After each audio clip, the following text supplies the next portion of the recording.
Assalamualaikum warahmatullahi wabarakatuh. Hai guys, apa khabar korang? Terima kasih sebab sudah klik video ini dan jangan lupa tekan tombol subscribe. Kembali lagi bersama saya AA berbagi info dan kisah menarik. Oh, sebelum tu jangan lupa tekan tombol subscribe, tekan loncengnya juga.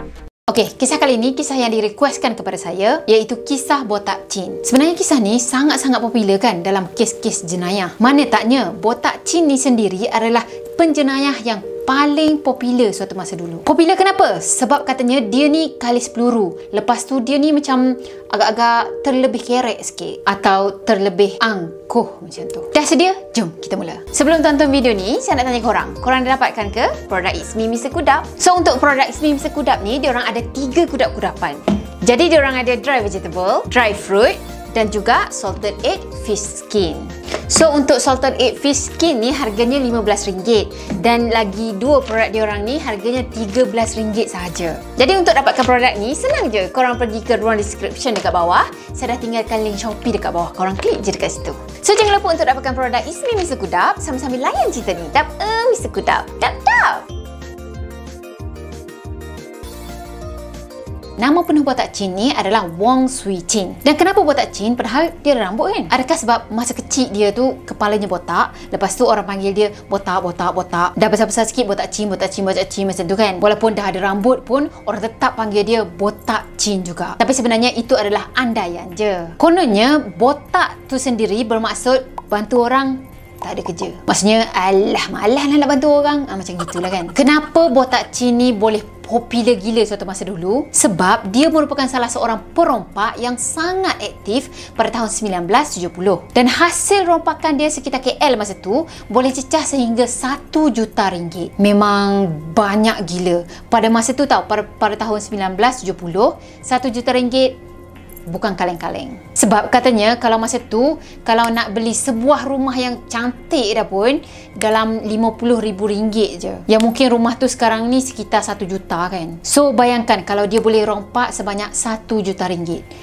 Wow. Nak apa lagi kan? Tu dah cukup dah tu. Jadi katanya botak chin ni terkenal dengan perangai Robin Hood. Sebab apa tahu? Sebab pernah satu kali tu dia bagi duit dekat seorang penjual aiskrim. Dia bagi duit RM1,000. Lepas tu dia cakap, dah kau pergi balik berehat kat rumah.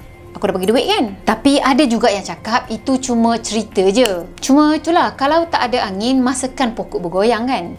Sifat botak chin ni sebenarnya dia adalah seorang yang ganas. Dia sukakan kekerasan dan dia suka sangat menunjuk-nunjuk. Sebab itulah dia ni dikenali sebagai seorang penjenayah yang kerek. Dan sebenarnya dia bukan suka tunjukkan kekayaan dia tau. Dia bukan suka tunjuk yang dia ni ada orang ada-ada macam tu kan. Tak, sebenarnya dia suka tunjuk kuasa dia, pistol yang ada pada dia. Katanya perangai ganas botak chin ni boleh dikesan seawal dia remaja lagi, masa dia umur 15 tahun lagi. Sebab masa tu dia ambil keputusan untuk berhenti sekolah. Dan dia pun bekerja lah, ambil upah kecil-kecilan macam tu kan. Orang suruh buat apa, asalkan ada upah, so dia akan buat. Dan satu hari tu dia kena bully dengan satu geng ni. Dan sejak hari tu lah dia set mind dia yang dia takkan kena bully lagi lepas ni. Dan dia buat keputusan untuk sertai geng kongsi gelap. Masa tu dia join geng kongsi gelap dekat Setapak, iaitu geng 360. Sebenarnya sebelum umur dia 20 tahun dia dah pernah kena tangkap.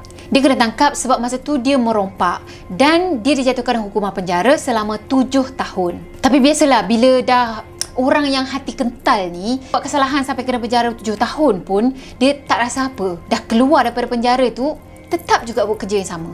Malah dia punya semangat untuk buat jahat tu macam makin berkobar-kobar. Sebab lepas keluar je daripada penjara tadi, dia terus buka geng dia sendiri, geng kongsi gelap dia sendiri. Dan geng dia ni memang puak-puak yang hati kering lah. Dia bukan rompak bank je, dia rompak kereta kebal. Kereta kebal buat apa?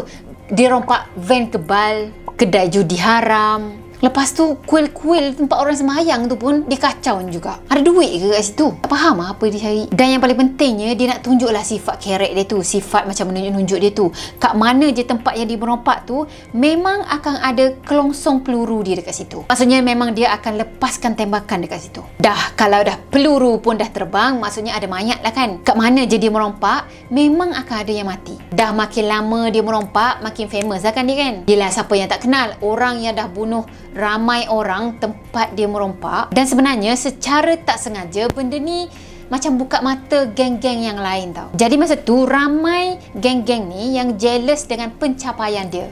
Tak tahulah pencapaian ke apa benda macam gini Hai, pelik lah nak cakap pencapaian pun. Bebel.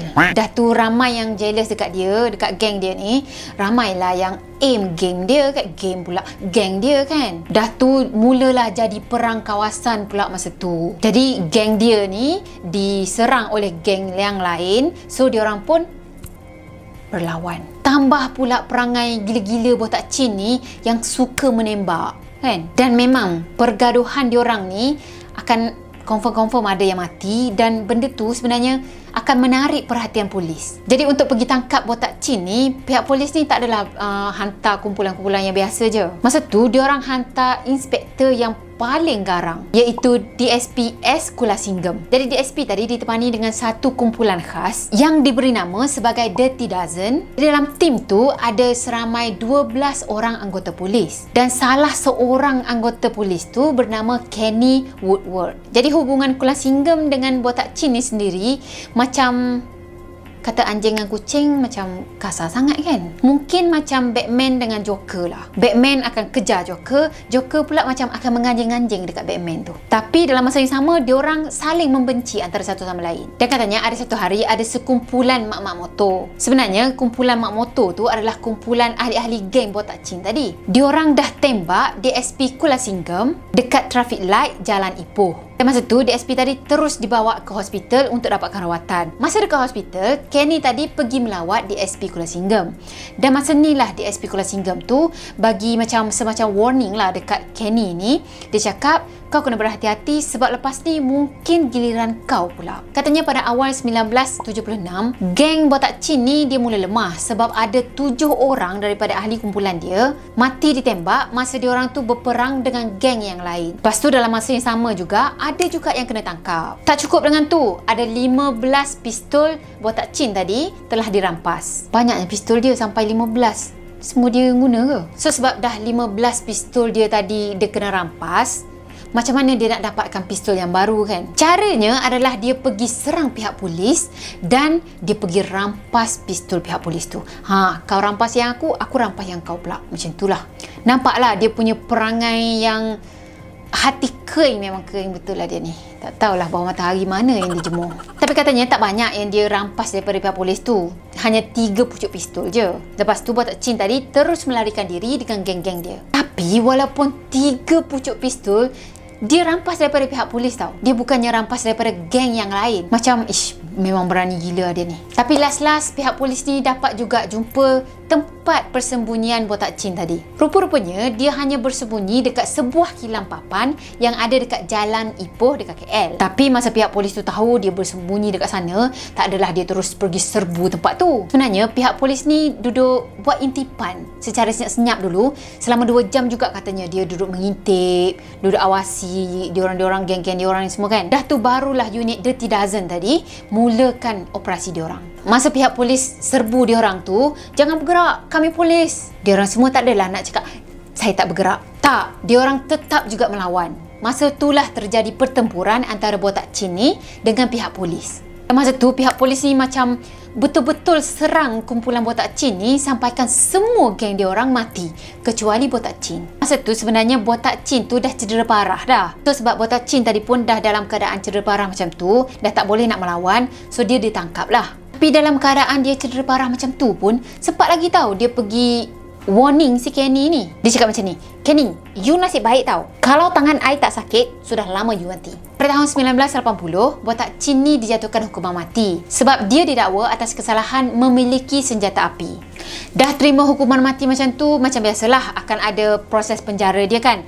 Dalam proses penjara dia tu, dia boleh pergi plan untuk cabut daripada situ, untuk prisoner break ataupun melarikan diri daripada penjara. Dah masa dia plan nak larikan diri daripada penjara tadi, dia tengok ada 3 orang guard tau. 3 orang pegawai penjara yang bertugas masa itulah. Lepas tu dia pergi serangnya pegawai penjara tadi ataupun 3 orang warden penjara tadi. Tapi sebab mungkin dia keseorangan dan orang tu bertiga dan orang tu mungkin bersenjata ke apa kan, masa tu dia gagal. Dan katanya dia dibantai agak teruk jugalah masa tu. Rupa-rupanya sebelum dia lari daripada penjara tu, dia dah pernah pukul dah 2 orang seorang warden penjara sampaikan cedera teruk. Jadi mungkin sebab tu juga warden penjara yang bertiga tadi memang bantai dia habis-habisan lah. Dan akhirnya pada tahun 1981, Botak Chin ni menerima hukuman dia digantung sampai mati. Masa dia nak kena gantung tu, dia cakap macam ni tau. Sudah sampai saya rasa macam lari 100 meter. Sudah sampai ke garisan penamat. Apa maksud dia? Adakah maksud dia punya perjalanan hidup ni terlalu singkat dan sekarang dia dah terpaksa tamatkan? Ataupun mungkin juga dia rasa macam singkat sangat tapi lelahnya tu lelah sangat. Tak boleh nak cakap apa, lelah sangat. Sebab lari 100 meter biasanya kita akan pecut kan. So memang akan penat lah. Tak tahulah apa yang dia fikir masa tu. Rasanya orang-orang yang ada keberanian yang sama level dengan dia je yang boleh fikir apa yang dimaksudkan dengan kata-kata tu. The end. Pendek kan? So terima kasih untuk anda yang dah request cerita ni. Cerita ni ada satu pesan je. Jenayah membawa padah. Ingat, jenayah membawa padah. Okey, saya rasa sampai sini dulu untuk video kali ni. Saya harap korang sukakan video ni. Maaf kalau ada yang terkurang daripada saya dan maaf juga kalau saya ada yang menyentuh sensitiviti setengah individu. Kalau korang sukakan video ni, jangan lupa tekan tombol like, comment, share dan juga subscribe. Jumpa lagi di next video. Bye-bye. Assalamualaikum warahmatullahi wabarakatuh. Bye-bye.